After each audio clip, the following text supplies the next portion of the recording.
Nú er 2 vikna kjötáti lokið, eða hvað. Hér erum við í fiskkompaníi og ég rann á fiskilyktina. Eru Akureyringar að renna á lyktina til þín?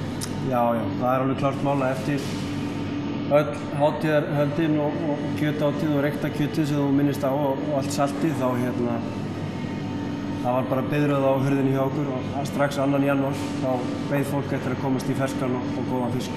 Og var það ferski fiskurinn sem það vildi? Já, það er svona meira núna ferski fiskurinn heldur en hefur verið, annars er það kannski líka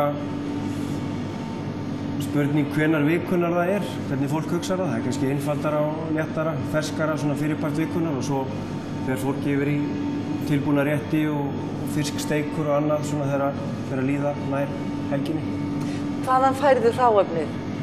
Við fáum hráefnið aðallega í gegnum fiskmarkað Siglufjarðar, eða fiskmarkaðina bara. Það fer bara eftir því hvernig er í sjóinn og hvernig fiskast og hvað er í boði hverju sinni, hvað við tökum og hvaðan við tökum. Hvað gastu boðið upp á svona strax í upphafi árs? Það var nú bara býsna gott úrval, sjálfsögðu þorskur og ýsa, við vorum með löngu, hlýra,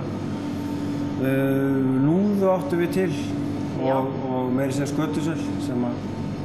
Hann hefur nú runnið út. Já, þetta rennur allt saman út og það er ótrúlega bara merkilegt hvað það er fjölbreytt af fisk sem fólk er að biðja. Já, þetta er ekki bara ýsa og þorskur eins og var. Nei, alls ekki. Maður sér að fólk er líka viljugt að prófa sig áfram, prófa nýja tegundir. Það er kannski í fyrsta skipti allavega í einhver tíma sem þetta er í boði, allar þessar tegundir hérna, allavega ferskar. Fólk er virkilega til í að prófa, maður finnur það. Hverju þakkarðu það? Já, ég svo sem veit það ekki hvort það er bara einhver svona hollustu vitund eða meiri áhugi fyrir hollustu og heilsu, kannski almennt, ég veit það ekki. Hvort að tímasetningin hjá okkur er góð upp á það að gera, að koma með þessa fiskbúð, að fólk er svona meira meðvitað það, hvað það lætur á þessu. Og kannski óteljandi matreiðsluþættir?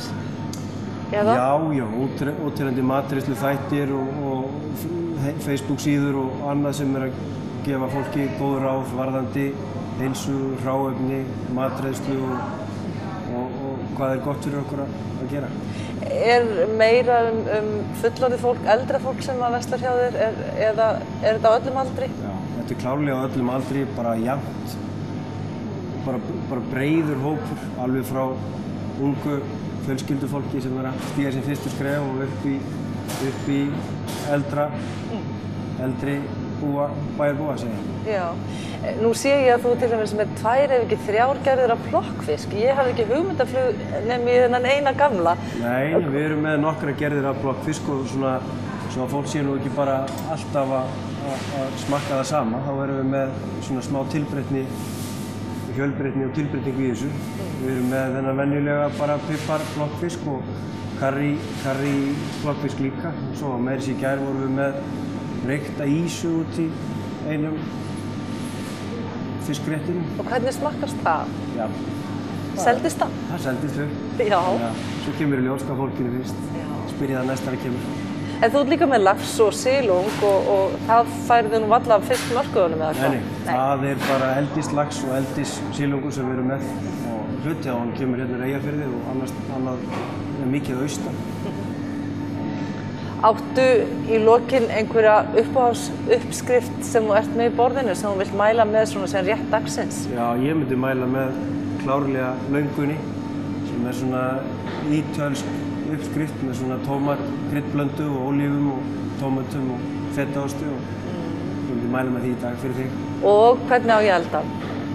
Þú getur svona dekrað við þetta á pönnunni ef þú vilt það sko. Það er einfaldast að stinga því bara í ofninn og elda það þannig. Og hvað á ég að borða með?